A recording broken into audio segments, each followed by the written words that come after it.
All right. It is 7 p.m. by my watch. It's Monday, March 9th, 2026, and I'm calling this special meeting of the school committee of the whole, I guess, to order. Superintendent, will you please call the roll? Through the chair, President Davis,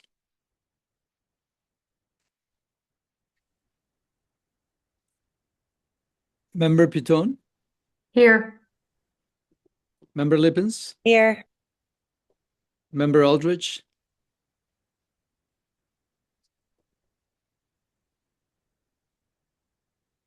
Member Green, Here. Dr. Stallman, Here. Mayor Wilson, Present. Member Piton, Here. Dr. Ackman, President Davis, and Member Eldridge. Present. All right, so with 7 members present and 2 absent, we have quorum. Excellent. Thank you, Dr. Carmona. In opening here, I just want to acknowledge that our chair is away for a personal matter. She will hopefully be joining us soon, and she just asked me to get us started. So we have one item on the agenda today. So to address that, I will turn the meeting over to Dr. Carmona. Excellent. Thank you through the chair. Thank you. Again, today, the purpose of our presentation is about sharing the educational program with you.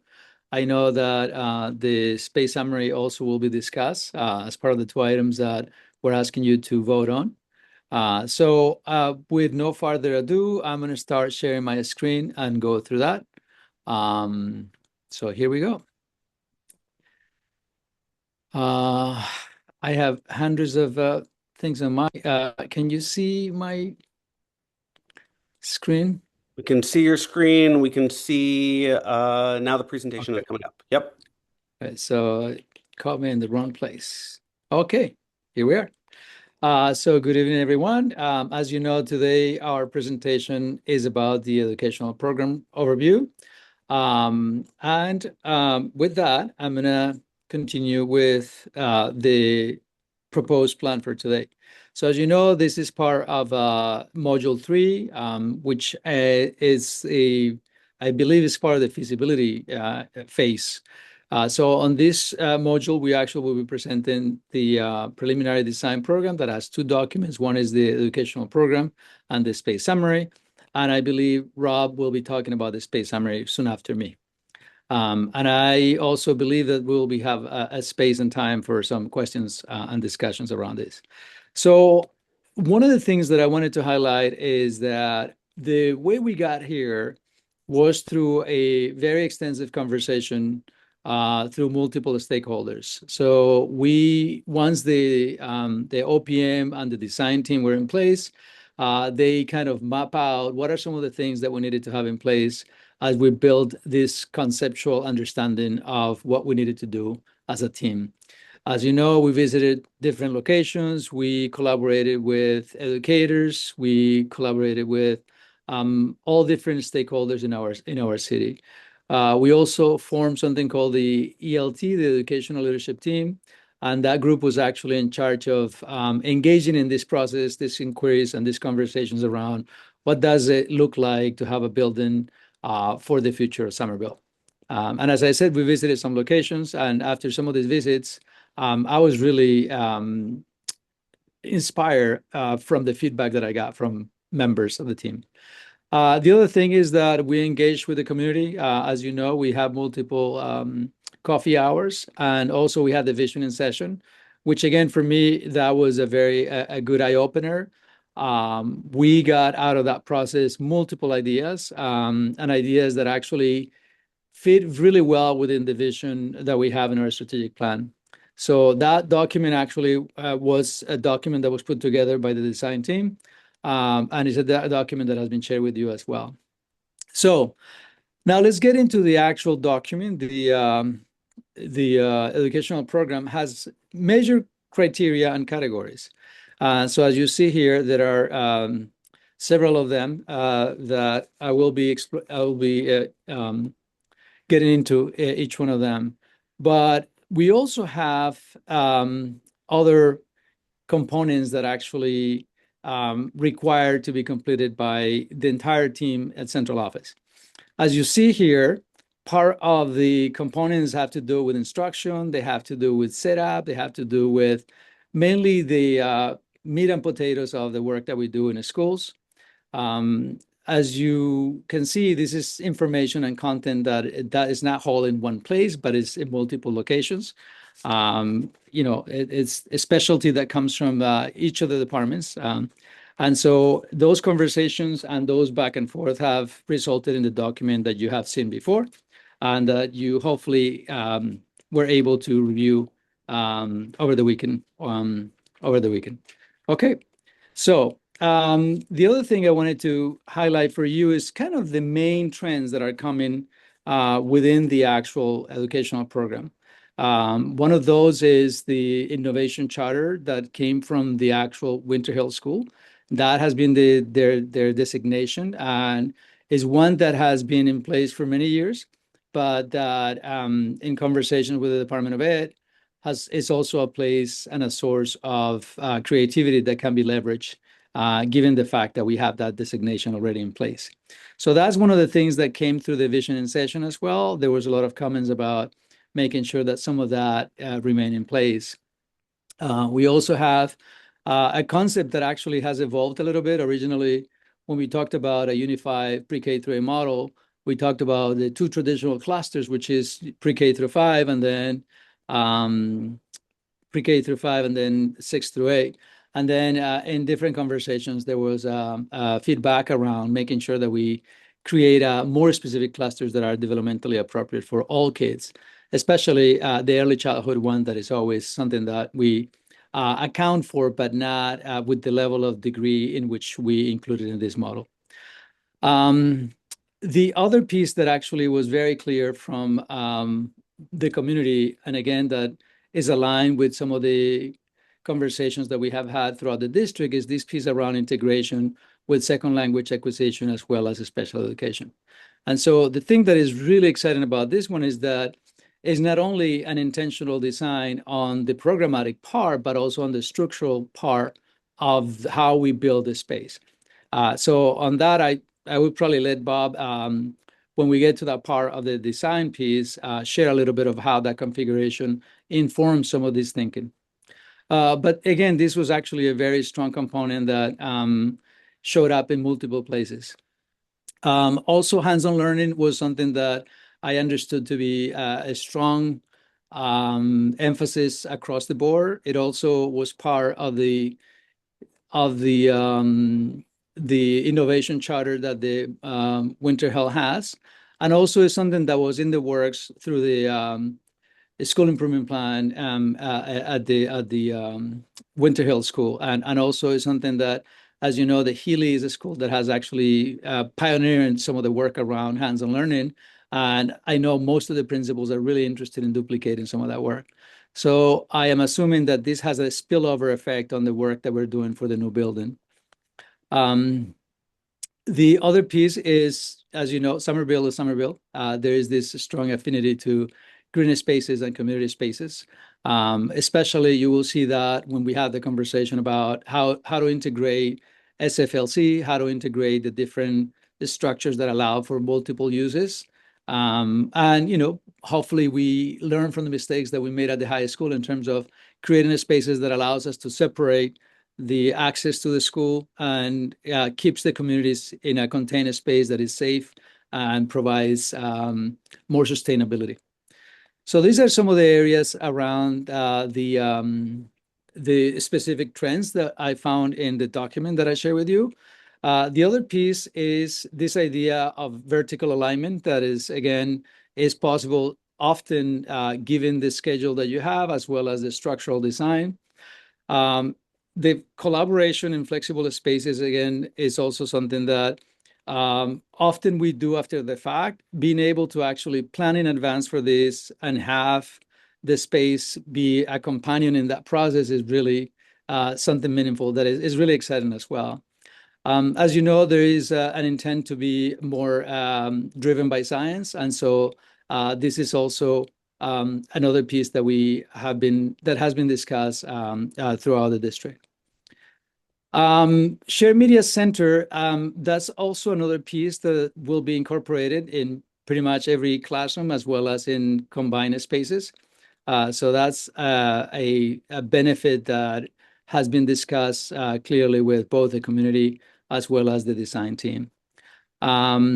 This, again, is something that you will see through the discussion that happens on the structural design. But one of the things that I find very, very exciting about this option is the idea of building more access to OST. And so the needs of the community are also embedded within the school itself. And we will continue to build as you know, when we moved the Winter Hill to the Edgerly, we lost the central hub for food. And although we replicated some of that work at the Argentiana, we still have significant needs across the district. And as with every new building, there is always an infrastructure around technology that is really built into the system and not as an afterthought. So this is and I think I will do a disservice if I explain this myself, but I will get into that in a minute, and I will let Bob, when it comes to this part of the presentation, get into it. So take a minute to look at the design in front of you. And so what we're trying to do is to replicate or to recreate the actual configuration of the clusters, the grade level clusters, through the space. So you have K through 3, the 4 to 6, and the 7 to 8. And so the idea is to create different experiences under the same roof, but with very delineated developmental benchmarks for students to be able to, again, get their needs met. Again, I will let Bob explain this, but this is basically a reflection of what I was describing for you, which was the making sure that we have a sense of unity in a school that will have 3 different developmental clusters. I also have insisted that we should have one administrator, one principal, and different assistant principals or co-principals in the different clusters. I feel that it's important, the same way you have it at the high school, you have one principal for 1,400 students. I feel that it is critical that you have that sense of alignment through one single voice. And again, we will get into this a little bit later. So let me just share with you the other components of this system. So the idea of neighborhoods is one that I actually like the terminology neighborhoods, and is one that actually the design team has played with, is creating these spaces in which they live as communities. And again, it's right there in front of you. That also speaks to the administrative clusters, is how do we actually create units that can operate as individual, again, under one leadership, but with the capacity to provide the services for students. Just if you assuming that you have an equal distribution of K through 8, is roughly, assuming a 900 seat assignment, you're talking about 250 to 300 students per cluster. Again, that's just a simple addition, but I'm just giving you an idea of how this space can be, despite the fact that it might be a large space, can feel as a small intentional space. The strategic classroom placement, the idea of having them adjacent to other classes in which services can be provided, I think is critical for students that sometimes feel that when they are working on their specific needs, being pulled out of a classroom or being moved into a different location where time is lost, or the sense of not being part of the team creates an emotional stress. I think that this is also a benefit of creating the space in a way that provides the services for students. SFLC is another place that is another, the aim with SFLC is the idea of creating a space in which we provide services to the community. And so that's also an addition that we are intending to put into this K through 8 school. And again, using the space as a learning extension, that is also an aim of this structure. And that brings me to the end of my presentation. And again, I think we keep on asking the question is, what is the district and the schools that our students deserve? And in few words, we're making sure that every student is valued, that every student is being seen, and also that their needs are met in a way that is organic and also that allows them to thrive. So that is the end of my presentation. I have included a one-pager. I don't know if it made it in your packet. We made a little revision in the packet that you have. You might have a different cluster configuration. I think it was a K through 5 and a 6 through 8. And so that this is the revised one, but I wanted to highlight that configuration, when you read the document, in some places, we talked about the traditional K through 5 and the 6 through 8 model. So that if there's any confusion around that, I can explain that in more detail. Okay. So Thank you, Mr. Superintendent. Is there more? Sorry. that's it for my part. I think that the next part, let me just stop and share. I believe that we're going to have the design team present the space summary. Yes, I can do that. Can everyone see my screen? Still Yes. through. No. Oh, There we go. yes. Okay. Thank you, Dr. Kimona and Vice Chair. That was very comprehensive, and I have to say, you've covered a lot of ground that I otherwise would have. But let me see if I can step through a little bit of the same material, but I won't be. I'll try not to be redundant. We did present an overall schedule. I think it's valuable to take a peek at this almost every time we're together, but. As Dr. Kimona had mentioned, we are in the preliminary design program. The submission goes in March 31st.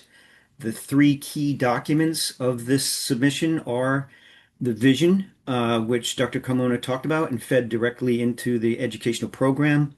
I would say the educational program is the central document of this entire submission. It's really the pathway to lead design in pretty much everything we develop. The space needs are a tabular reflection of what is written in the educational program and reinforced by the enrollment numbers. So this first half of feasibility study, as I said, has about just a little less than a month to go, really a handful of weeks. The next step would be the preferred schematic report, and that's where the educational program will be refined further. The space summary will be refined further. It'll be informed by more community, school committee, school building committee meetings, and community input. It is also where the many options that have been explored to date will get whittled down to just a single preferred option. In that phase, that second phase that's coming up is about 5 months itself and concludes in August. I think the very end of August in this calendar year.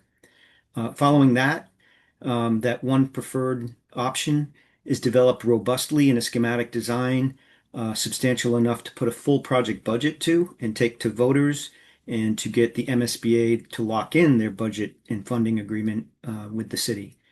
And from there, it's in the hands of the voters. Beyond this, there would be another year and a half or so of documentation, and another 2 years of construction if it were successful. The educational program, which Dr. Carmona had broken down beautifully, includes these 20 categories. The MSBA requires the district to write it. It needs to talk about your current policies and where you're going, and substantiating your needs, basically. This was a summary, and I can step through in a little bit more detail the organizational diagram, but on the left-hand side is kind of a cheat sheet or a hyper abbreviated version of the vision and goals, most of which were covered very well by the superintendent. Some highlights as it's carried into the space summary of purpose-built spaces that are going to need to be provided or are unique to Somerville. And then this organizational diagram, which is on the right, and I'll just explain in a little more detail. So what you're seeing in yellow are community and shared spaces. There's a big dotted circle that shows a community and shared use zone that's at the heart of the school. You can see there's a main office with the principal and administration and the nurse that would be up front with visibility of entrances. There has been a desire to have maybe different entrances. There could even be three. So this is something that's still taking shape, but maybe have that experience for middle versus elementary and even early childhood start upon entry into the building. That does not mean that we have three entries that would be operating throughout the day. There'll be one main entry for security and safety purposes, but possibly for arrival and departure, multiple entrances will be controlled and supervised. Um, as you can see, when we're in the kind of heart of the school, the cafeteria and commons is really the large space that usually connects things together and will be very multi-purpose. In fact, broken up to provide a variety of needs, including for the community and for the SFLC program. Within this community and shared ring, you can see there's art, music, theater, science and technology and engineering spaces. The idea would be to make these accessible as well to the community, even though they are shared and would be used during the school day. After hours, this could bring an abundance of opportunities for extended use, and even by the students as well beyond the typical school day. Um, and you can see also the outside of school time space would be here, very well connected to the health and wellness, the gymnasium, PE, media center, and library. This is a diagram, so this doesn't show you the count of spaces and it doesn't show you how many floors this would be, but this is really just establishing the relationships we're trying to achieve. As Dr. Kimona had said, it's broken into the three grade level and developmental experiences of pre-K through 3, 4 through 6, and 7 through 8. The expanded eighth grade is really what would happen at every grade level where a cluster of classrooms are integrated with special needs spaces as well as newcomer academy. And those small purple circles would be pull out or one-on-one space directly connected, but really almost designed around sort of a campfire or a neighborhood experience where there's collaborative space in the middle. What that space is will evolve, but we know that at early childhood level, students learn through discovery and play. And as they get older, there's a little bit more of working together and collaborating and different types of activities. So this could be really energetic, kind of evolution through the school as the children go through the age groups, and also defining these neighborhoods as well. You'll see that there's admin and support services, a little kind of red or pink circle within each one of the clusters, and that's deliberate so that even though there is one principal unifying the school, there is the support and the administration into each one of these grade groupings, and that would be through the distribution of deans, assistant principals, counselors, and others. I'm not sure if there's much else to show here. It's really just diagrammatic. We know the cafeteria as well as the PE and health spaces need to connect very directly to the fields, unlike what you have right now. So the relationships that we're talking about here are not just internal, but it's also the site and reinforcing the site. We certainly want the community spaces as well to have those good indoor-out connections and really make this a robust and dynamic campus. The space summary, I will not do what we did last time, which was to walk through in great detail. The majority of it has not changed, although there has been a flurry of activity sorting out exactly the majority of the admin and support spaces that are needed and how they take shape, whether they're workrooms or individual offices. I think at the last school committee meeting, as I walked through each category in more detail, there was a question, several questions about how come the 690 enrollment option does not change dramatically in some of these places for the 925.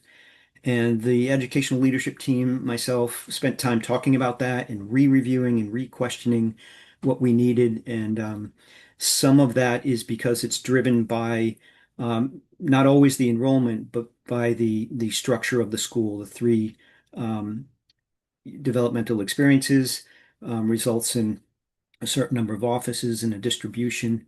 So some of that, the number of floors also starts to dictate, for example, the program and making sure we have adult presence representation on each floor, workrooms on each floor. So again, though, it is still evolving and iterative.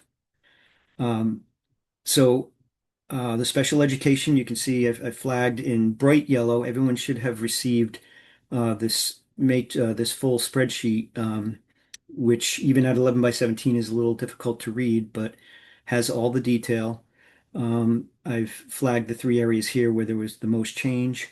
One of them was continued discussions about what does innovation mean and what are the future offerings for students wanting to make it more dynamic. So technology and engineering and other spaces were discussed, which currently offering more than 5 specials means a different type of schedule. So there was in the educational program, you'll see there is not a fixed version of what that schedule will be in the future, but a few suggested ideas about what students might take at each grade level and how that might rotate depending on what grade level you're in. And one of the ones that I think is really exciting too is introducing an interdisciplinary unit, which is kind of cross collaborating between music and theater or engineering and math or any mixture of the two. So that's actually really exciting. And then just on admin and counseling, again, the 3 cluster model does kind of redefine the count and distribution of those spaces. So apologies that I'm just doing this at high level, but we can certainly dive into the full spreadsheet if interested. And that's all I had. So I can stop sharing there, but we can certainly pull any of these documents back up. All right. Many thanks, Mr. Bell. Superintendent, is that the full presentation at this point? That is correct.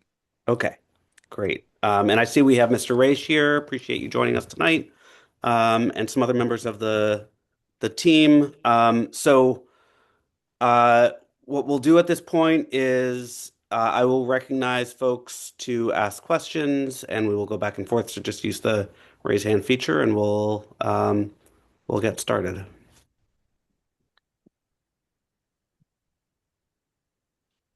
Okay, I'll recognize Dr. Stillman. Go ahead. Thank you, and through the chair, thank you for the diagrams and explanation. 2 questions. One is, at some point, is there like a crosswalk between what that diagram looks like and what the actual physical space looks like for those of us who are not architects? I'm just wondering, how do I sort of imagine where classrooms exist in vis-a-vis each of those color bubbles? That's question one. I'm just sneak another one. Just, you mentioned security very quickly, and I'm just thinking in 2026, what does that look like in this new type of space? What types of innovation can we expect? Thank you. Yes, happy to answer both of those questions as best I can. So we would be happy as the plans take shape to try to explain them or even diagrammatically have kind of a translation about what you're seeing, which is certainly happy to do that. It is true that that diagram is the ideal adjacency, and certainly as we're on a constrained site, the site will push or compromise or pull things. There's always a tremendous fight for being on the first floor. So many things want to be connected at grade. The good thing is you had a very hilly site, so maybe we can use that to our advantage. But yes, we can absolutely do that. The range of options I'll say that we're developing right now are considered test fits. It's really just a broad look at all the different ways you could try to shape it on the site as an ad reno, as a on a different site. So it maybe isn't as fruitful to get into the diagramming now, but as the options get kind of whittled into the preferred ones, really spending time and making sure those are understood and can be translated from the diagram. Happy to do that. As far as safety and security, I myself am TED certified, and so what we do at every level of the project is think ahead about natural and passive safety, as well as there'll be plenty of detailed workshops that dive deeper into what does security look like in the future and what is right for Somerville, and your first responders and your educators, educational leaders, facilities folks will all be involved in what that should look like for Somerville. But we weave in very early on the thinking of kind of natural and passive strategies. One example I can share is that in a school building internally, visibility is a good thing for safety because we're talking about all threats. But you don't want the visibility to be uncontrollable. And so in certain events, it's becomes a liability. So we try to do things like if there is shared collaboration space in the corridor, we'll have some amount of glass that allows that good natural supervision back out into the hallway. But if you're in the hallway and you're looking through that glass, there is a cutoff point where there's a whole section of the classroom that cannot be seen. So it's what we call a natural get out of sight space. Although there will be many other things about the classroom, the way the locks and levers work, or if there were to be shading devices, we build in those passive strategies just kind of as an additional layer. And it goes out to the landscape as well, just thinking about plantings and making sure things aren't easily climbable, although there's a parkour group that will probably want everything climbable they possibly can get, but we'll certainly balance what that is. We do, one of the primary things that we do is have a very controlled entry sequence, so that the school remains safe and there is interaction with adults. And before someone can proceed further into a school, there's usually a containment vestibule. We do not build schools to be prisons, so we try to keep this discreet and education first, but pure safety. Hope that helps. Great. Member Green. Through you to the superintendent. So deeply appreciate all of the work that goes into one of these. I admit that I read finished it more than the in-depth reading I'm gonna do over the next week. But I do have some big picture questions. First, I want to say I really appreciate the division into 3 sub-schools. I know there's real concern about how do we make a large school feel like a small school. I'm gonna say a large Fort Somerville school feel like a small school. And so I appreciate that thinking. I also appreciate the real thought about STEM programming in the lower grades. And in general, a model that really does feel like it's trying to take what worked in a new high school and bring it down to the K-8 level, which I think is the right way to learn from our work. But on particularly in the STEM work, I know that, how do I want to put this? K-8 labs have not always been a district strength. And so I'm wondering if there was thought put into this about how do we have good top of the line lab space for the use of the Winter Hill community, but how do we leverage its central location in the city to make that a resource for the district more broadly? Through the chair, if I may respond to that, it is a great question, one that we haven't taken lightly. I am in conversations with Jim Hatchie. As you know, Jim Hatchie has access to a larger pool of communities that are working on STEM and also are working on ways to actually bring down or weave the work of CTE at a lower grade.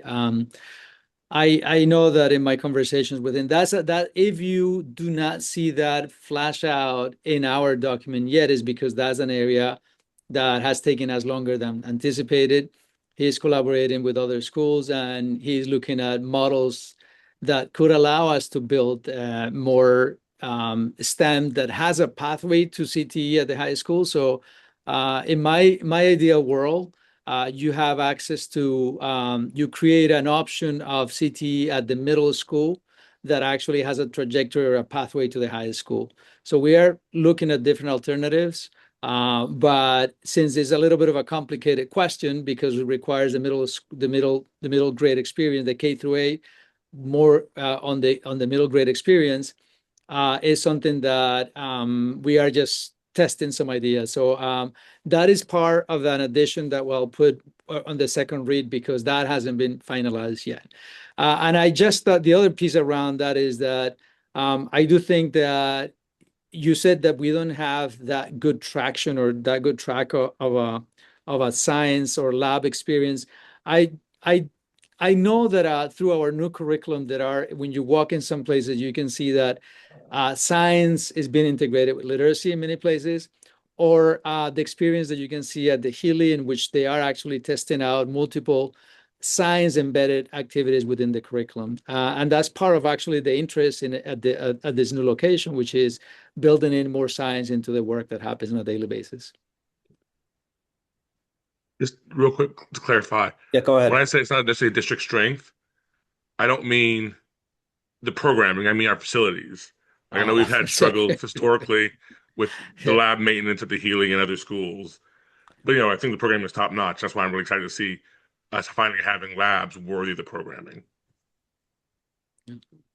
Good. Thank you. Thank you. Member Pitone. Thank you, through you, Chair. I have a different question, but I will also comment on Mr. Green's comment, which is historically we haven't had a great track record on sustaining or maintaining dedicated lab space. And in most schools, they've either have been not shut down, but certain capacities taken out of them, or they've been used for other things. And so I just wanted to appreciate that Member Green brought that up. And my question is somewhat related. And it's, again, a big picture question because there's a lot of detail in this report and I'm still digesting it all. But it's very intriguing, the idea of sort of these three neighborhoods or different communities within the school to try to mimic a more intimate feel for the students and for the educators. One of the things I struggle with sometimes is that the more specialized we make spaces, the less flexible we are. And that was kind of like, I sat through some of the visioning. So I've actually seen some of the videos and the different pictures that were shared and how exciting they were. And then I switch over to conversations at the high school where they do have some open spaces that my understanding is, and it may have changed, so I'm always sensitive that my data might be old or stale. They don't even know how to use them at the high school because they're kind of open-ended and it's too loud. And so I have a lot of sensitivity. It's not that I'm not excited about innovation or trying to do things differently, but there's this sensitivity to the more specialized we make spaces, the less flexible we are, and we are sort of constrained to operate in a particular manner because we're specializing. So anything that you can share in terms of the vision around why we might want to be doing this 3 cluster versus, I think what was originally proposed was a 2 cluster, because I think my understanding, at least in the past, was that middle grades was more perceived as 6 to 8. And a lot of our programming had kind of been developed in that model, but now this is against that model. And whatever we're going to do at the school, it neither needs to lead the way where I think other schools are going to go, I think, if we want to have some level of standardization, or has to accommodate our current district model.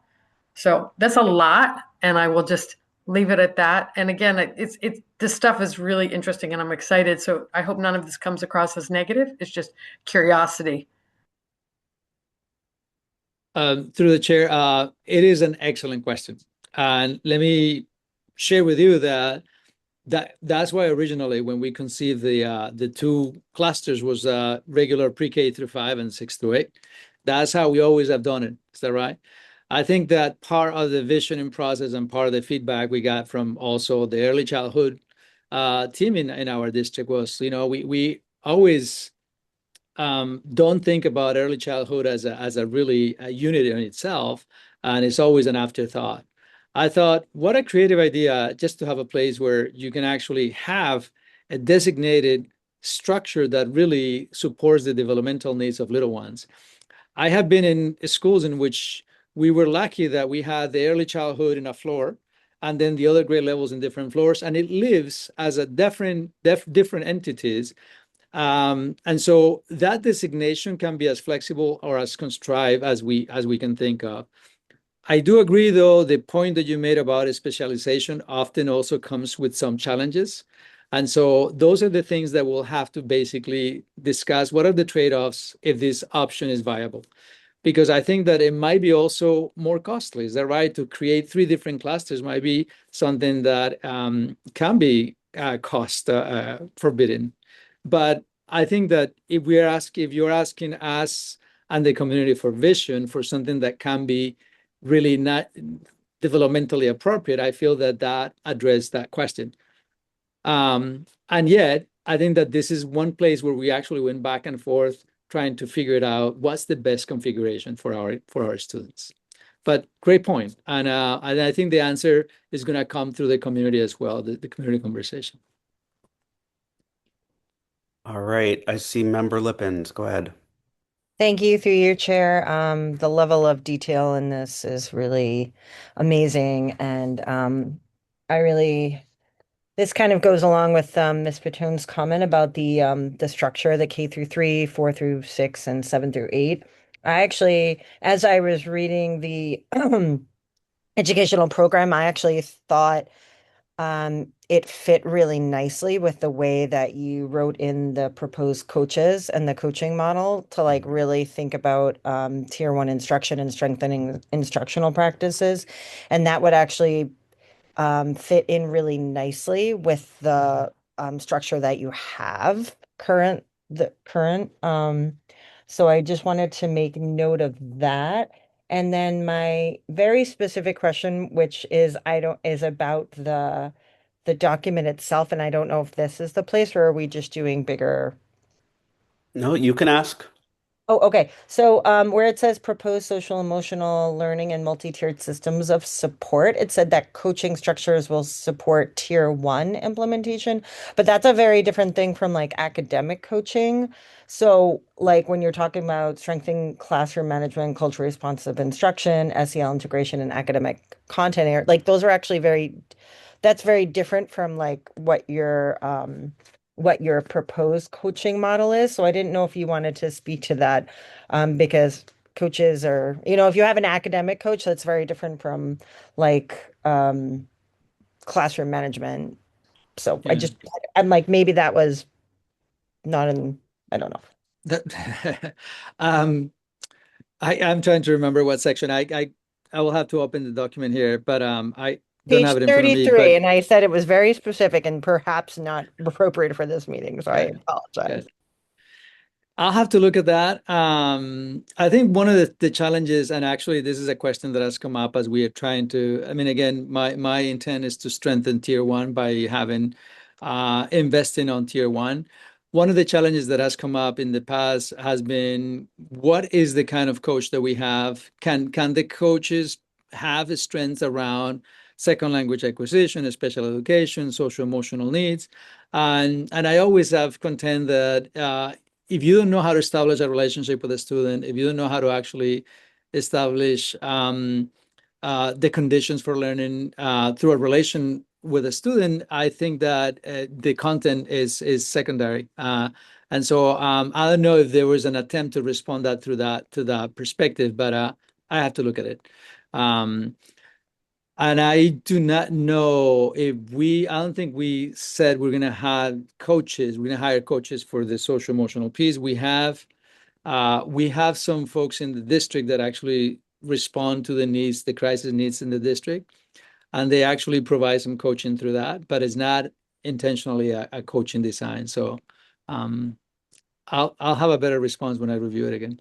Yes, and again, I realize it was a very particular question, and I was just excited about it. And of course, you're right. Like you can also have the best like emotional, regulated classroom and still require like academic Correct. coaching. So, but yeah, I actually really did appreciate that the pre-K through 3, and I think that's great. So. So I'll just clarify, I think for my benefit here, that if it's in this document, it's open season on like, can we ask questions about it? So I think your question, Member Lippens, was totally in line. Member Eldridge. Sure, appreciate that clarification. My question is two clarification questions. The first one being, I noticed in the space data sheet that you have there, the Excel sheet, there's a reference of regulation rooms standalone, and then within the ed programs document, there's a talk of sensory rooms. I'm wondering if those words are being used like, are we intending the same thing, or are those two separate spaces? It'd be really helpful to understand that. Question number one. And then question number two, on page 65 of the educational plan, we talk about playgrounds and fields and the equipment that was chose, and it says there's a focus on early childhood versus elementary and middle grades. I would just a little bit more information on that if you can offer any. So I can start on the space summary template. So the thinking was with the regulation spaces is that trying to provide quiet or outlet spaces throughout the school, particularly where there are large assembly areas, whether it's the cafeteria, the gymnasium, even the media center.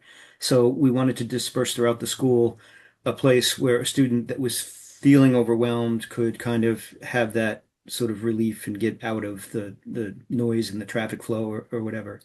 What they looked like exactly, I can't tell you, but that's the idea. The sensory rooms were very specific to the special ed program. I think we had them connected with OTPT out of some early conversations. But again, those will take shape a little bit more, and there may even be more added. This is a first cut. Thank you. Member Davis. Thank you, Mr. Chair, and thank you for this presentation. Been trying to digest as much of it as I could over the past few days. A couple questions just for clarification, and this kind of touches on the last point. And I think the answer is more towards the ultimate design, but the superintendent, you mentioned this in your presentation, so I wanted to just come back to it. In terms of the outdoor spaces, there was talk about I can't remember exactly what the word was that you used, but a proximity, or there's some sort of alignment of outdoor spaces with the grade levels. Is that, this goes to my second question as well, so maybe I'll put them together in one. It was also not clear to me in terms of the entrances, in a couple of different models, it looked like there was different entrance options. Can you just speak to is the plan to have separate outdoor spaces and separate entrances for each of the three, or something along those lines? Do we not know yet? I'll leave it there. Then I have a follow-up question just about staffing. Sure, I can answer from the architectural side, and then I don't know if there'll be more to add on the ed program side. But I think what we've been hearing a number of things, but we certainly want developmentally appropriate spaces for early childhood play versus elementary and middle. That doesn't necessarily mean they are on different corners of the site or removed. I think we've heard from the community and also from educators too that there's value in having these things connected, but still having age appropriate spaces for each. If hopefully that answers the question a little bit. And I'm sorry, there was maybe another piece to your question. The same sort of concept in terms of the entrance. Yeah. So the plan isn't detailed enough to know exactly, where doorways are and entrances, but given the challenges of the site, and that it's got many tiers, it does seem like there is the opportunity to create an early childhood or at least a pre-KK kind of entry, and maybe possibly separate drop off, as well as having kind of a main entry that might be more the elementary, and possibly something that was more direct to the grade 7 and 8. That's not set in stone, but I think from a safety standpoint, we also want, as the school day goes on, to be clear that there's one main entry. So this may just be a combination, or the thought has to advance about how would these entries be supervised and managed. And is three too many? Should it be less than that? We'll know more as the actual options take shape. Right. I guess I see your point. Sort of it could be a safety issue in either direction. Each has different Right. factors. Okay. Thank you for that. Mr. Chair, if I may, a follow-up or Go a ahead. related question, I guess. Thank you. I appreciate it. So, looking at the plan and the spreadsheet here, and all else being equal, I like the idea of the three separate sort of concepts more than two in a large school like this. The educators in my life have opinions, and I have my opinions based on their input, and I'm not a real big fan of, to be honest, compared to the concept of two separate smaller schools. But so it's got six classrooms for kindergarten. I don't see. Does that include? So first, does that include PK, or would the PK classrooms be separate? No, it does not. For some reason, the MSBA includes PK at the very bottom of the program in other spaces. Oh, I I think just because missed it. I'm sorry. Yeah, it's not factored into the enrollment. It's in addition to the enrollment agreement. Okay, so in any event, though, there's so six kindergarten, some number of PK, and somewhere around 5 per grade. So in that lower level, my math is right. You're talking about 25, 26, 27 different classrooms, and that's the small neighborhood. Do I understand that correctly? Almost. There would be that many classrooms in the neighborhood, but the neighborhood would undoubtedly be on several floors of a 5+ story school. So it wouldn't fit. It may fit horizontally, but I don't believe that's the case. I believe the idea would be that it would be possibly a wing of multiple floors to create that Is there neighborhood. I tried to sort through, thank you for that. I tried to sort through this as much as I could, and forgive me for not being real good at reading all this stuff. It's not my area of expertise. But is there anywhere in here that I missed that breaks out what we anticipate the staffing numbers to be? Essentially, what I'm getting at, I'll just cut to the chase. Like, how many jobs are we going to lose by combining two schools? Like, are we not at that point yet? Do we not know yet? Is that part of the analysis? And this may be more to the district. Yeah, I can say that the space summary doesn't explicitly tally the number of teachers and specialists that are required, but in the ed program as it evolves, the MSBA will be asking for some documentation and projections on what that is. And the answer, to the chair, the answer to that is, we have not embarked on that process yet. We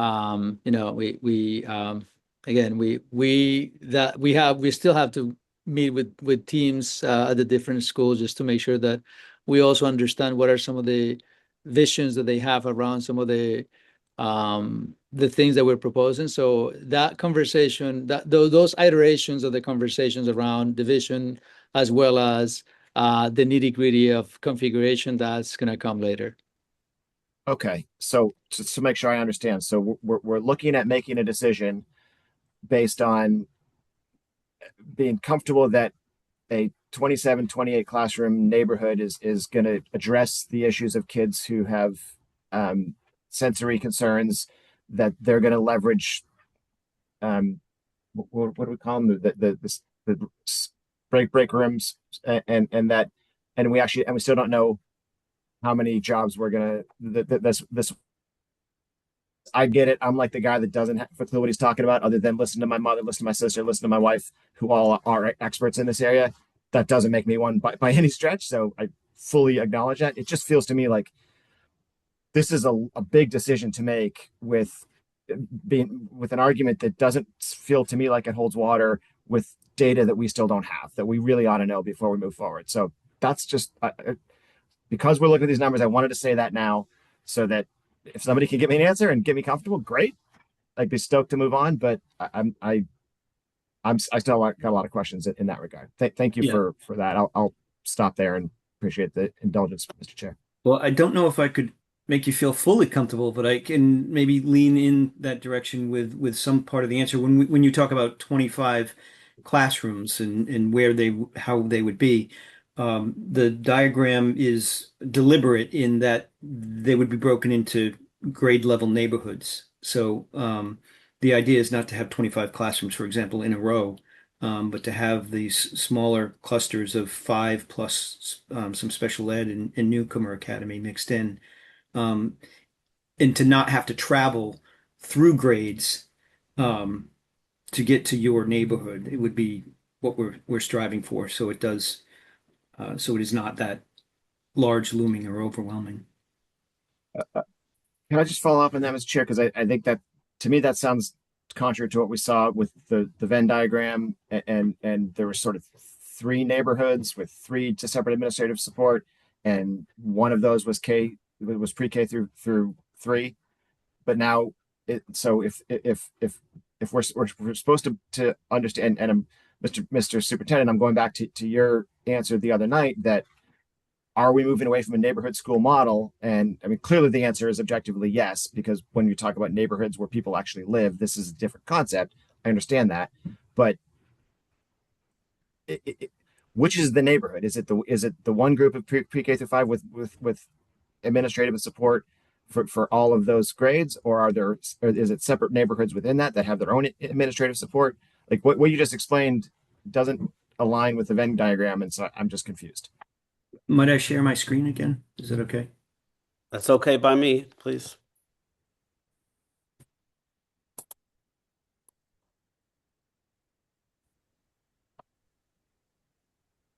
So in this diagram, yes, you can see there is kind of the early childhood experience pre-K through 3, as well as the 4, 5, 7, 8.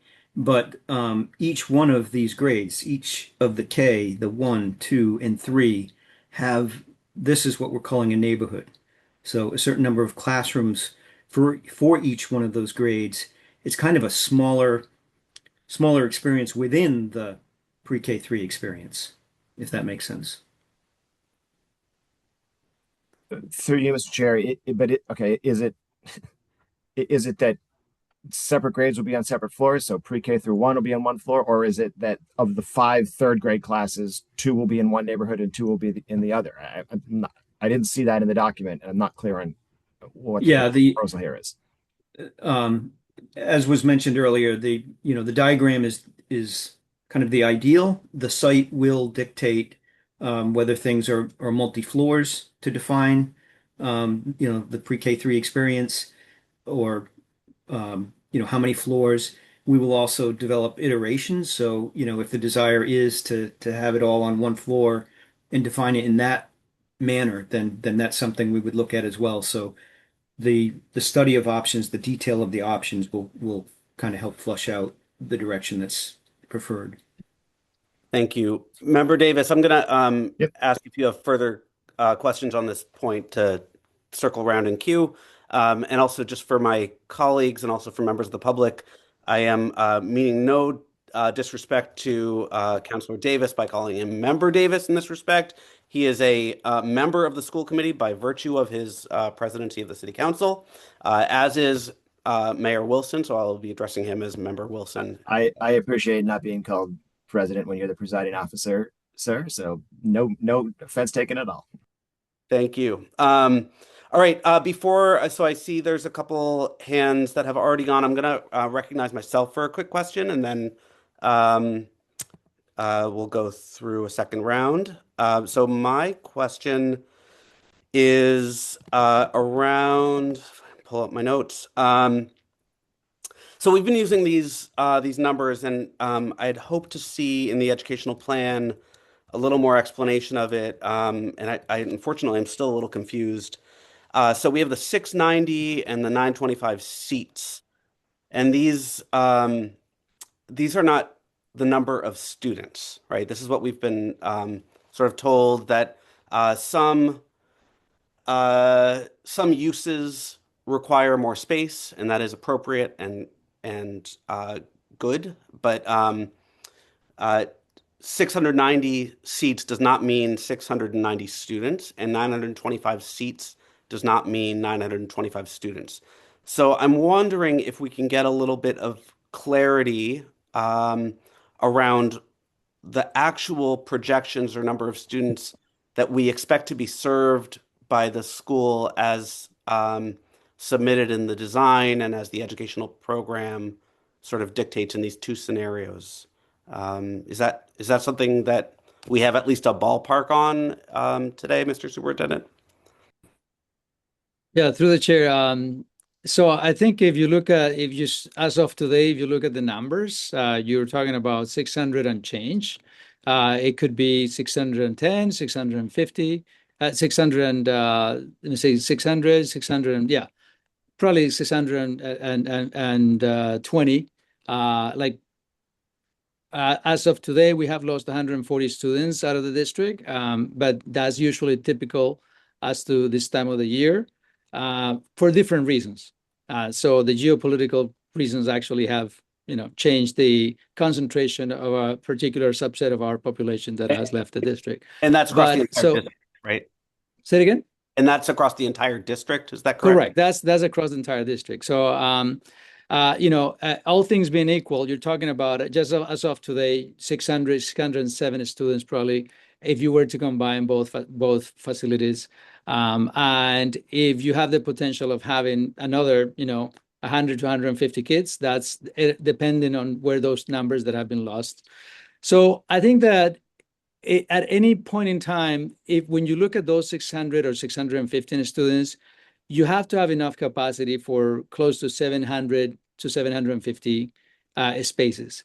Because if you look at how the classrooms are configured, even if you look at all our classrooms throughout the district, you look at the east, there is overcapacity there. You look at the west, so there will be. I am anticipating that because of the nature of a new building, the nature of a new programmatic design, will also draw more seats, more students into those seats. So in my conversation with enrollment team, they tell me that around between 750 to 800 is a number that could be anticipated as the not on the first day, but as the years go by.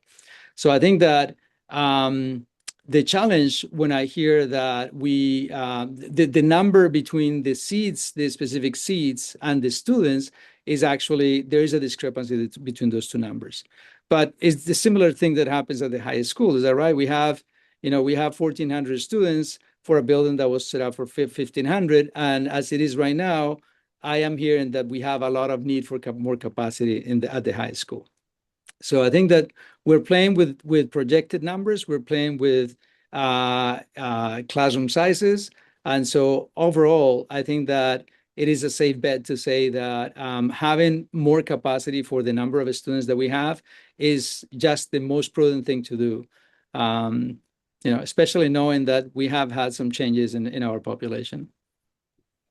So just a clarifying question, Mr. Superintendent, the 690 seat school would actually serve perhaps 620 students, and the 925 seat school would serve perhaps 800 students. That's what I heard.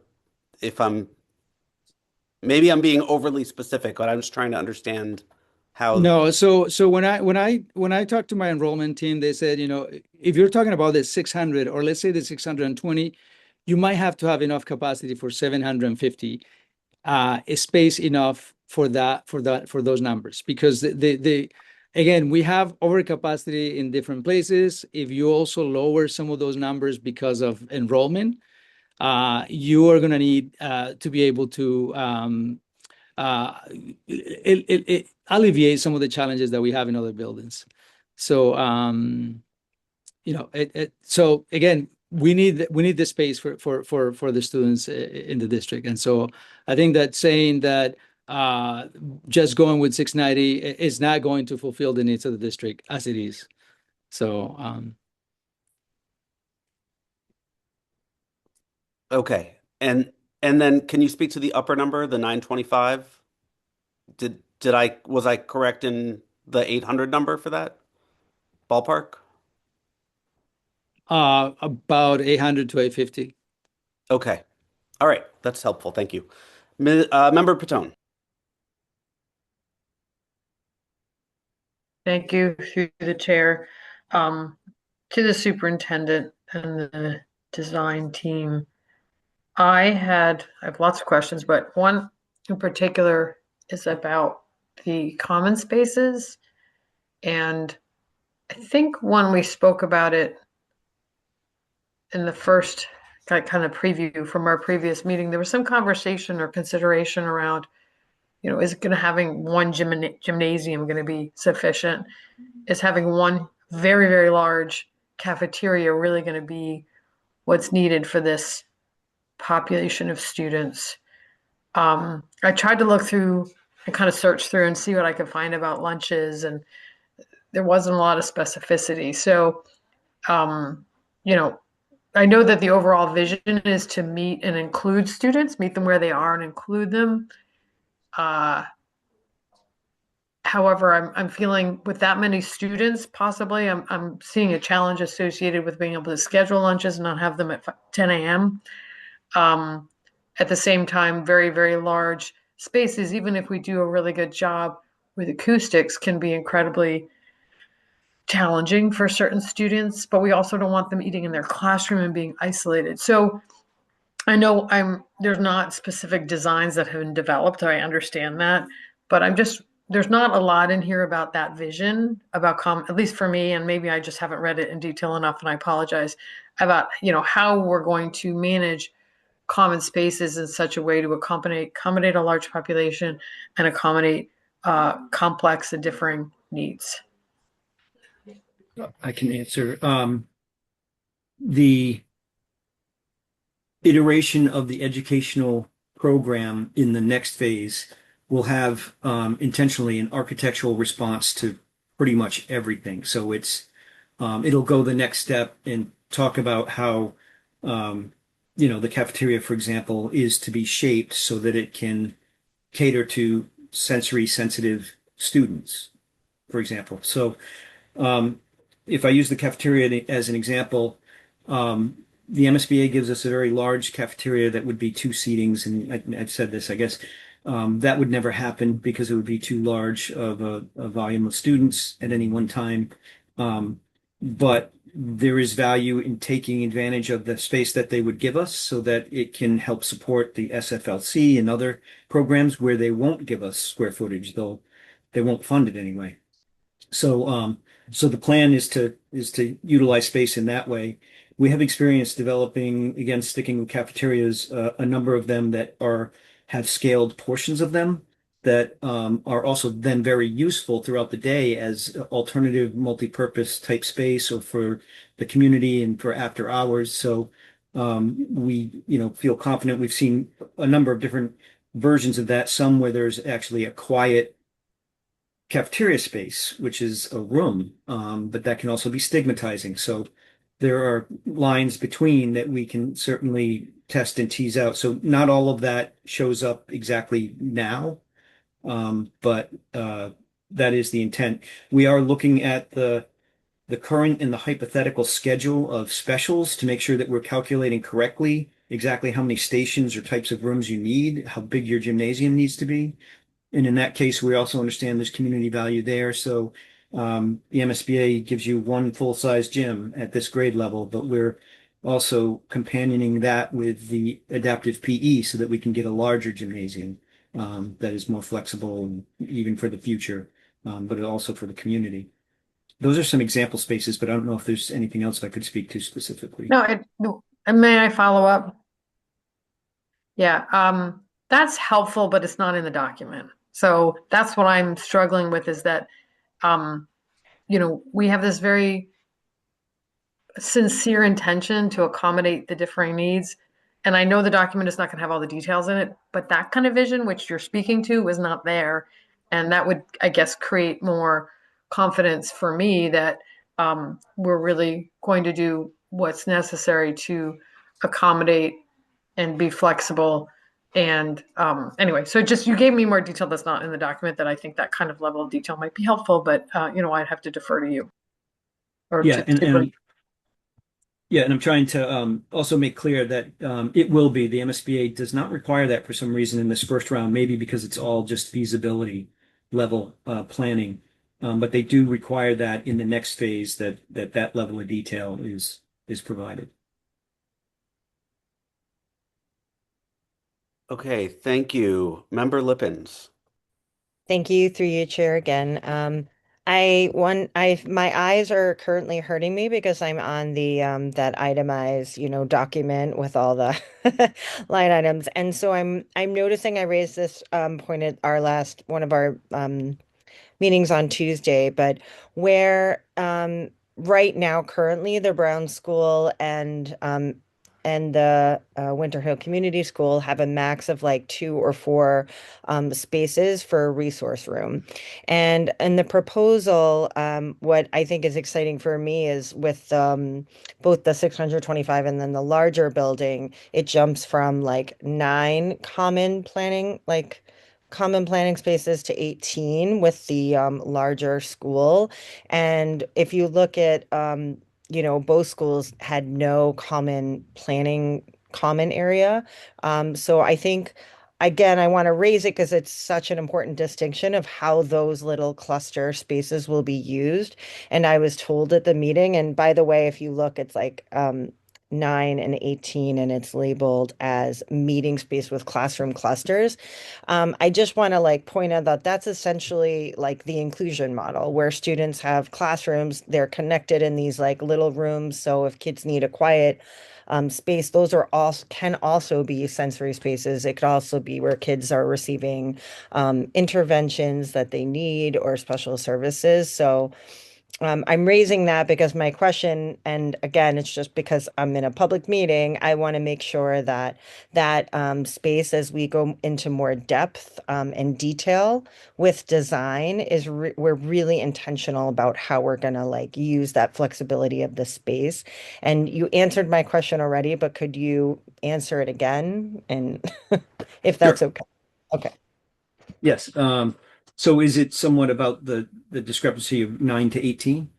Yeah, not a discrepancy. Like I think that's very intentional to go from like that common spaces to 18, right? It's like because we're doubling. So could you explain like the reasoning for that and how that space might be used?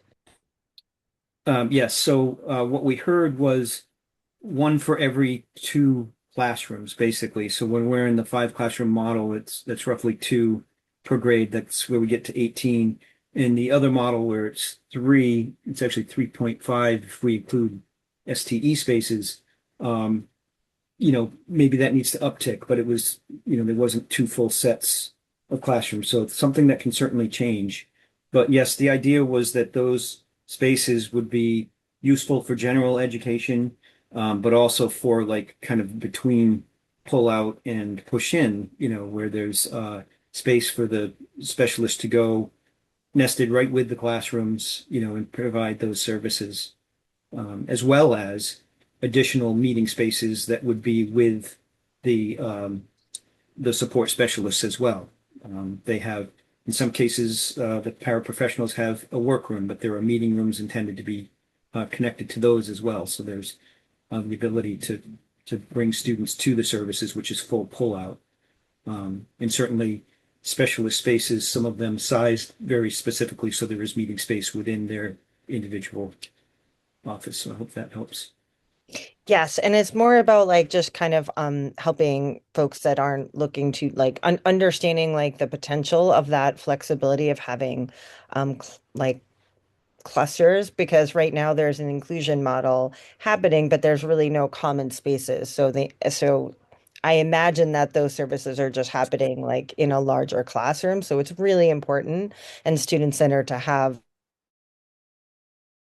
that's really intentionally designed. Because I think when I asked and I looked at the schematics, there weren't necessarily designated spaces for like special education offices. And I was told that like part of that offices were in those little cluster rooms. Is that correct? Aside from that. And I'm not talking about the specialized special education classrooms, but is that correct? Maybe superintendent can answer. So we talked about a couple of configurations. One, the idea of having a suite and also spaces where it can be designated to provide individualized services. But I think it all depends on the ultimate configuration of the space and then how much can we fit in terms of the kind of the neighborhood concept. So that is the idea behind that, is just to create a suite to provide access. And I know that in one of our visits, there was examples of suites and how they actually can be isolated. So it feels, despite the fact that you're maximizing the space and can be multi-purpose at some point, it also feels very independent or isolated. So the work doesn't interfere with the work that is happening in the space. Thank you for letting me say it again, because I want folks to understand like the intention behind that decision making. So thank you. Very much appreciate that, Member Lippens. I see Member Green is next. Thank you. Through you, I really appreciate actually both Member Lippens' last question and the superintendent's comment about the high school, which is a bigger building that serves fewer students than its predecessor. And what I think the overarching theme I hear in all of this is the need for flexibility in our spaces. And a need to build with a strategy that maximizes that flexibility. And I appreciate that this education plan leads in that direction. In particular, my concern, when I'm trying to pull this back up a step, is because I think it's, I'm on a building committee, so some of this is I'm pulling back because I've heard some of these details, but also because I'm fully aware of how much time we're going to spend on these details. We are easily a year and a half away from knowing what the building's going to look like. And what I do not want us to do this week and next is do the traditional Somerville thing, making the perfect enemy of the good, which is something we're very good at here in Somerville. I think it's important, and the person that first rates of this vision is to do that, just a vision. And I think what I'm seeing here is a vision that I'm gonna have more questions about as I dig into it next week. We're gonna spend a year plus figuring out how to turn that vision into building space, which is, easier said than done. But I want to be clear that I think the vision the superintendent is putting forward feels like the right one. It feels like the one that maximizes flexibility, maximizes what learning looks like in the 21st century, and it maximizes how we think of this space, both for the students who will be entering in 2031 and for the community for the next 50 to 75 years. So I want to say all of that because I think it's really easy for us and correct for us to dig into the details, because the details will matter, and to recognize that no matter what we say right now, those details are going to change over the next year. Thank you, Member Green. Member Eldridge. For you, a quick question. I love the focus on inclusion and the work around supporting all of the diverse needs of our community. I'm wondering if I understand, as Member Green was just saying, that this is kind of evolving. Is there the hope or the intention, or is there the hope, or is it the expectation that maybe all of our newcomers will be at Winter Hill, like all the SEI strands, or do we envision kind of maybe still keeping them in separate locations? And I realize it's longer term down the road, but it's coming to mind because I know we just closed one strand at Argenziano, so I'm kind of just thinking through what the larger thought process might be in terms of that, because it seems like there's some really beautiful spaces carved out for our ELL students as well. So. Yeah. I will, through the chair, I'll try to respond to that, and then I'll have Superintendent Boston Davis chime in as well. We did close the Argenciano newcomer program because of the the numbers, and we have the Healy's newcomer programs. The concentration of the students that were coming actually were selecting that area, so that proximity actually helped. The Winter Hill has always had the middle school newcomer program, and that is the intent that continues to be there. And so as far as changing the program or adjusting based on the demographics, that's something that we might not have control of, depending on how the geopolitical changes impact the numbers. So the same way we are also, we know that 30 students from Brazil left. Again, out of that number, the 140 that I mentioned, a significant part of those are students that are MLE students, and many of them are newcomers. And so part of the challenge is understanding how these political changes will impact that enrollment. But the idea is to continue that, and that's part of also the configuration of the space aims to provide a second language support. And I don't know if there's anything else, Jessica, that I missed. Through the chair, no, nothing that you missed. I mean, I think I'll just reiterate that. Well, I'll say, Member Eldridge directly, no, that was not a conversation in our initial planning. That being said, I'll just kind of reiterate that I'm understanding this process to be iterative, and hopefully the building, we've said we're designing a building for 50 years from now. And with that, hopefully the flexibility of the space allows for programmatic shifts if needed. So I think it's a no, but I'm not sure fully what the vision of that will be.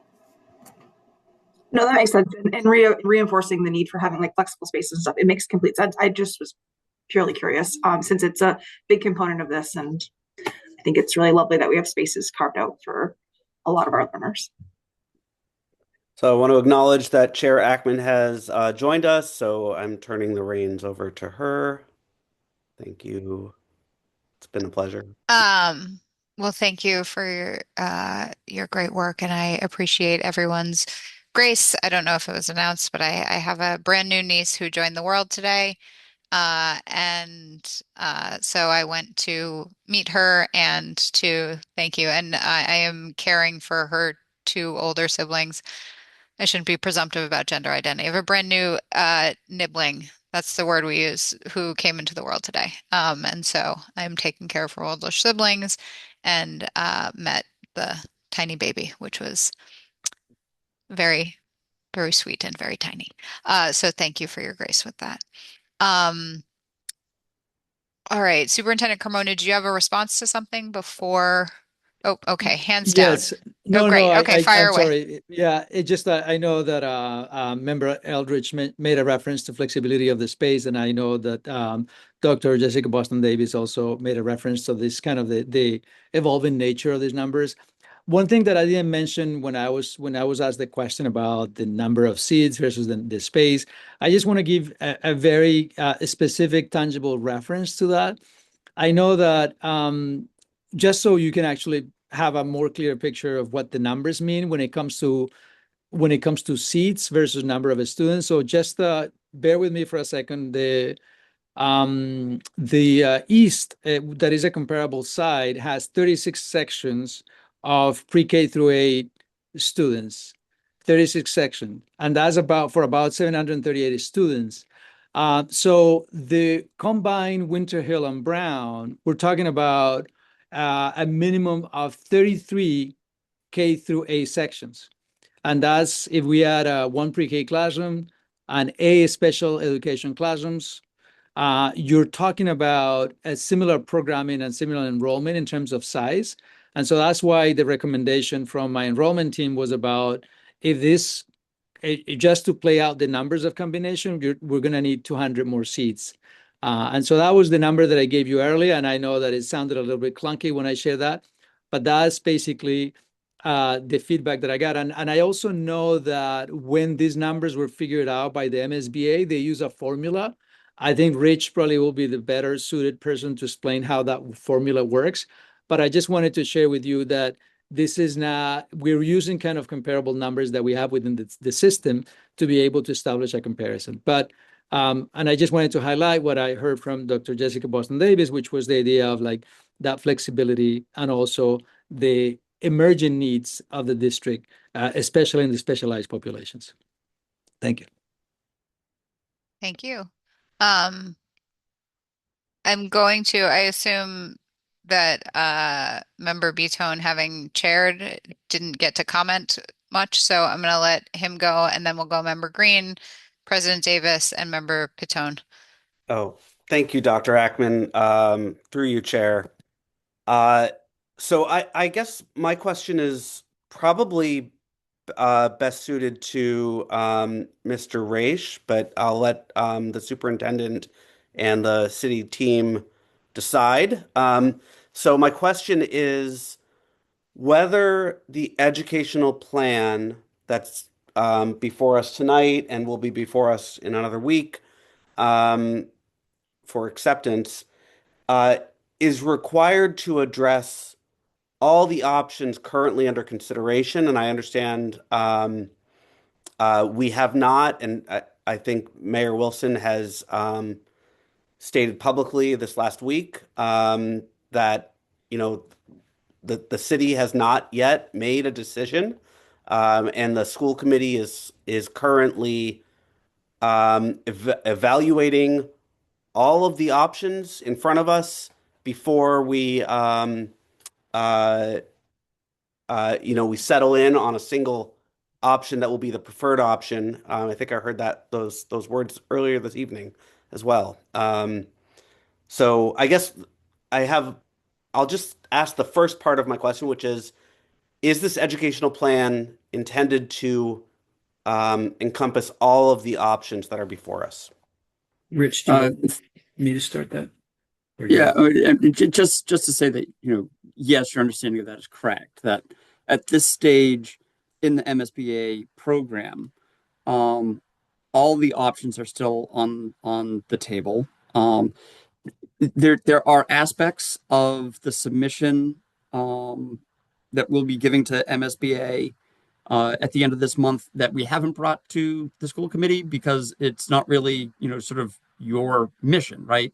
There's a detail on the existing building, assessment of hazardous materials for construction purposes, right? So, and this submission has all of the options on the table, including just a repair to the building, to an ad reno, to various configurations at Sycamore Street, and various configurations at Trum Field.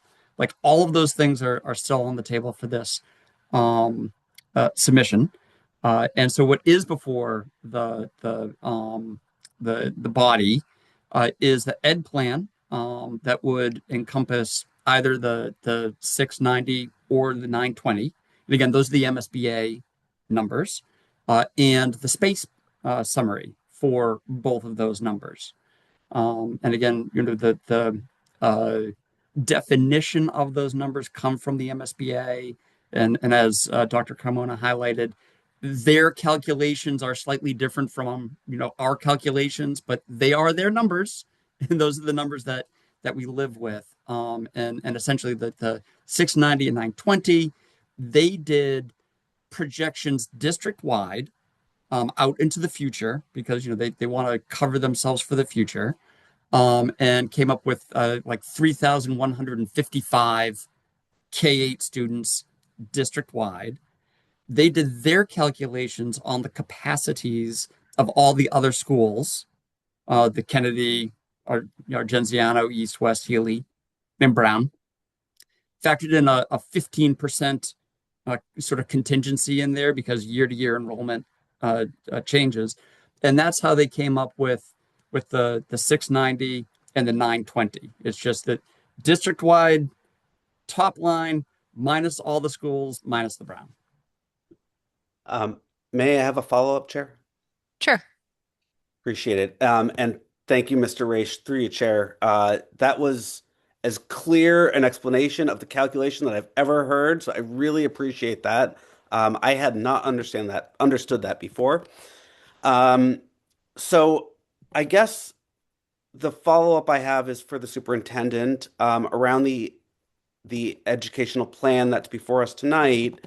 In particular, the 3 assistant principal model configuration, it's presented on page 21 and 22,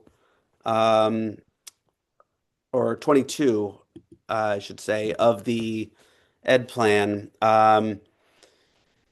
It specifies the that it's for the 925 enrollment model.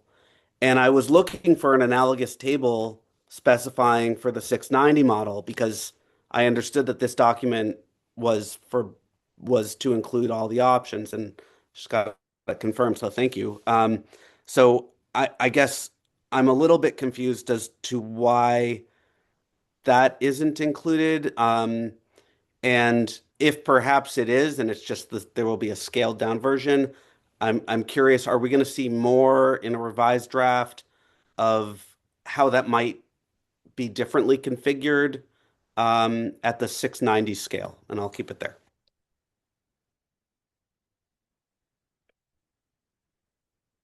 Superintendent? Yeah, through the chair. Yeah, so I provided what I thought was my ask, which was maximize, so basically doing a combination model. So a one single version of that was not something that I did in that document. So if that's something that the school committee is asking me to do, then I will work on that. That's basically the answer to that. I was again asked to provide what would it would look like combined, and so that's all I did. Again, I am hearing from my enrollment team that if you're going to combine the facilities, you're talking about you need another 200 seats.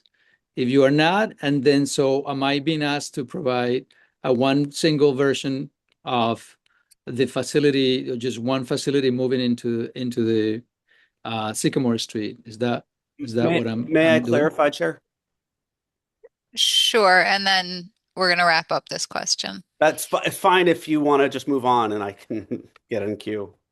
No, I mean, I see what the superintendent is saying. Are you at his instructions were for 925? Yes. Are you requesting?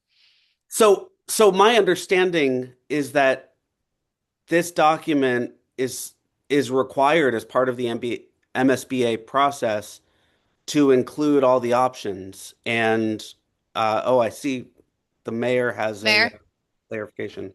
Thank you, Chair. Yes, the superintendent and his staff produced this education program for the larger option because that is the option that the city indicated that we would fund. Okay, thank you. Thank you. Great. All right, so we're going Member Green, President Davis, Member Pitone. Sure, and just to add on to Mayor's point from the perspective of the building committee that I'll actually say I was going to say. At this level, the educational plan is also aspirational, and so the building committee has also been talking about the 925 as the default. If the 620 or the 690 plan gets approved by the MSBA, you'll adapt downward from the 925 plan in the same way that if the building plan says that we can't do 3 separate entries in 3 separate communities, we'll adapt fromward. But this is the aspiration that was put forward, so I think it's a starting place for the conversation. That said, I really want to go back all the way to the beginning of our conversation, well, not quite to the beginning, but near the beginning, to something Member Pitone said and members Lippens and Eldridge have built on, which is the real tension between dedicated space and flexible space. And I want to ask, especially around some of our specialized programming, and this isn't the question I want to answer right now, but I have some memo. Which of our specialized programmings, particularly around, but not limited to special education, require non-standard spaces, and which ones do not? Because when we're thinking about how to maximize the use of this space, it would help me understand going forward. And again, I don't need it to approve this plan. I don't necessarily need it for next week, but certainly if we're going to do this work, building committee will help me understand what programs, if we were to house them at the new school, would need specialized space versus which ones can use traditional school spaces that can more easily adjust as our needs will change over the next 5 decades. Does that request make sense? Yeah, if I may respond to that, just my first gut reaction is that anything that has to do with AIM programming will require specialized. The rest of them, our contention is that we are aiming for an inclusion model as much as possible. I think that doesn't preclude us from having students going and getting some specific services, like a speech OT in different locations. You don't want to do those in the middle of the classroom with everyone. So, but I think that it is our utmost priority to make sure that students get their service in the least restricted environment. And again, it's said for the students who are in the AIM program, those spaces need to be configured in a certain way. Real quick, I had a question in mind. I was thinking, for example, of our medically fragile students, and I don't claim to know what extra facilities they might need, but I was thinking like things like that, where like for physical health and protection reasons, we might need specialized spaces. Am I just making that up? I don't know. This is my ignorance showing. But I was thinking things like that. Are those going to be things where theoretically we need like really dedicated space? Well, I'll volunteer response to that. I mean, I know there are students who have physical needs that if it's not a cognitive need, they'd be in a different program. Is that right? But if they have a physical need that requires certain level of attention, the intent will be to provide those services in the regular instruction. I think we have other programs in the district that also have that configuration where students, if it's a life skills program or if it's programs that requires some mechanical devices, most likely they will be in other programs. But I think that the other thing that that we're trying to aim for, making sure that our AIM programs are targeted into 2 different sections. So we have the AIM program that still will remain with the Winter Hill and the AIM program that will remain with the Argenciano. So we're trying to target the needs of students differently. But that's the answer that I can look into that through the department, the special ed department, and so I can answer more specifically next time. But that's my first gut reaction to that. Thank you. Member Davis? Thank you, Madam Chair. I want to just come back to a point that Member Patone made about the size of the cafeteria, and I do appreciate the response and sort of how we might look to use that space differently. But I just and my whole response or question here or comment is acknowledging Member Green's point that this is aspirational. Totally understand and agree. Not letting the perfect be the enemy of the good. Yeah, I got that right. But I just among my concerns about the size of the school and the difference between smaller school communities, real small school communities, and sort of constructed small school communities within a larger building, that is definitely what I see as a flashpoint. And this, again, I'm just hearing, the educators in my life, in my year, and what happens in cafeterias and how hard it is for staff to monitor those situations. And, anything we can do to firm up our plans there or reconfigure the spaces, or honestly, like it might even be not using the cafeteria for some of the younger grades. Talk to some of the students and teachers in the one school that we don't have a cafeteria, and ask Mr. Raish. You can tell us which school has the least problems with rodents. It's the one that doesn't have a cafeteria, ironically or not. That and then so my hometown is about a couple years down the road in this same process, combining 2 elementary schools into a larger one. And 2 weeks ago, this comes back to the point that I made, the question I asked about staffing. 2 weeks ago, about 2 weeks ago, they announced that there's going to be about a 6% reduction in FTEs when this new school opens. It's a much smaller district. It's configured differently.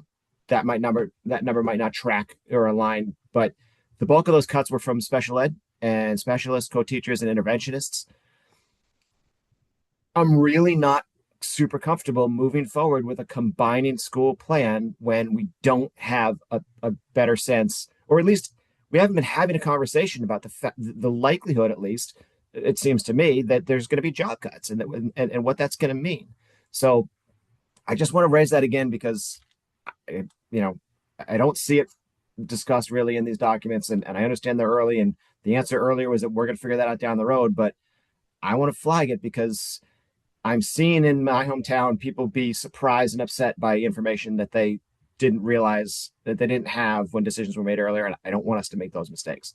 So that's all I have to say there. Thank you, Madam Chair. Thank you. Superintendent, are you responding? Yeah. Let me just so one thing that I heard already, the question around cafeteria space to manage middle grade students and elementary and early childhood. That's a very good point. I think that one of the things that I like to hear in terms of what are the potential options that are out there. I know we visited multiple schools and there are different configurations. There might be things that we're not looking at in terms of dividing or partitioning the space. I'll let the design team chime on that. But to the question that President Davis had a minute ago is, I just know that the question about the educational program was something that to this point, we are still working with CTE and other stakeholders to finalize this document. The question about the implications for merging or not merging was not part of the question that came out of this process. So I just wanted to share that we are responding to the request of the MSBA process, and we definitely will look into all the other implications. But we just embarked in this process, and so I think that I wanted to just share that if that is something that we're asking for, you're asking me to do that, then we have to shift priorities and make sure that we attend to that. But it's not lack of intent or lack of vision, but we're responding to the specific request that we got through this body and through the MSBA process. Thank you. Yes, I think it's been reiterated, but I do want to note that while this this is a very practical, realistic concept that there's almost no chance that that's what it's actually going to look like, once the final building is decided on. And Andre, you disagree? I want to actually double down on that. The building committee has been pretty clear they don't see a world where we're only having 2 sections of lunch, which with the plan in the building and it calls for, it would be like any other schools where we have at least 3, if not more. So it's been kind of in every media building committee that the MSBA design cafeteria is much bigger than we would ever use. Thank you. Thank you for reinforcing. I appreciate your grace, Member Eldridge and Member Pitone. I saw your hand was up earlier, so I wanted to note that. But go ahead, Member Eldridge. Thank you. Through the chair, quick question. So I understand being new to this all, if we could just clarify my understanding.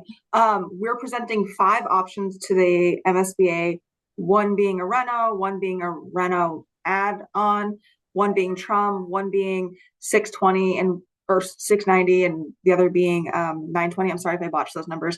And that in August, there's a final assessment in select 1. Could you clarify for me who selects one? Is it the MSBA that decides this is the best option for you based on what you've presented? Is it like a city decision? Is it a school committee decision? It'd be really helpful just to understand who's the individual or the body that decides that final select one. Mayor, I assume you're responding. Sure, thanks, Chair. Just in one clarification, it's sort of a pedantic one. The school building committee might be about to remove the Trump Field options from consideration with a vote at our next meeting. But to our colleague's larger point, yes, those are the options. I believe I think all of them were listed. They're going to be transmitted to the MSBA here, I think, at the end of the month. There will be a process to determine the preferred option of those over the summer. That officially will be selected in a vote by the school building committee.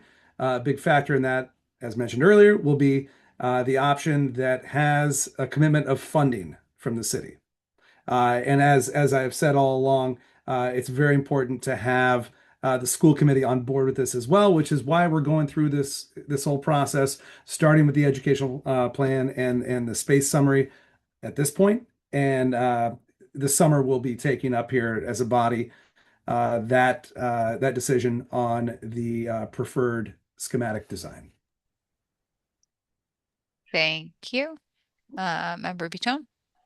Thank you, Chair, through you. And I guess I just want to return to basics and say something I should have said right at the beginning, which was how grateful I am for the document. Clearly a tremendous amount of work went into it. It's nearly 80 pages. Thinking only of the educational programming document. And it lays out, I think, beautifully the educational vision that I think we've all already embraced, and it articulates it in a way that makes me really excited for the school that we're going to build and the educational experience of the students who will inhabit that school and the educators who will serve them. So, like, I guess I wanted to just return to that and say thank you. To the mayor's larger point around the process, and it seems very well sort of visioned forward that we are being sought here as partners. But I need to speak because I've been getting emails all week, as I think my colleagues have been, about what direction the school committee will choose here with respect to consolidation of the Brown School and the Winter Hill School. And no matter what I feel is the beauty of the educational plan that's presented before us, it seems very clear to me that the mayor and the city have committed to funding one option, and that will dictate the decision that we as the school committee must make. And so I feel I just have to name this. I feel I'm being invited to partner on making a decision that has already been made. So I just wanted to name that. I want the community to understand the levers that are available, at least by my perception, about how we are to engage here. And again, not to impugn the great work that has been done, because I really do appreciate it, and appreciate the ways that we can offer to engage in, refining that great work. Thank you. Mayor Olson. Yeah, thanks, Chair. I don't want to turn into a whole back and forth. I just wanted to say I understand how it might feel that way to folks. It's just really important that we know that folks are in alignment, which is why we took the step of coming to the school committee with this. Technically there's nothing stopping the school building committee from going with a different choice than where the funding is, obviously that would present a massive problem. Similarly, the school committee could come back and say, look, we're not on board with this either. And then it would have a big problem, which is not to say you can't do it, right? You know, we could vote, this body could vote to go with a different preferred schematic design. The point here is to get buy-in from people. And if buy-in is there, then we have buy-in. If buy-in is not there, we'll have to deal with that. Thank you, Member Piton. Thank you, through you, Chair. In, I guess, the interest of just scoping everything out that has kind of transpired, the school committee, the previous iteration of the school committee in December did vote to support the CAG's recommendation for the largest school possible. So I just, not every member, I think we had one or two that didn't support it. But, and this was before there's been a lot of evolution in the understanding of what all that meant and how that was going to evolve. But the school committee did actively have deliberation and vote to support the building of the largest school possible in support of the CAG's recommendation. So there has been some engagement from the school committee, and I didn't want to dismiss that. That has happened. Thank you. Yes, and you are principal in making sure that we got there, and we appreciate you helping to get us there as a body. All right. Are there other questions, thoughts?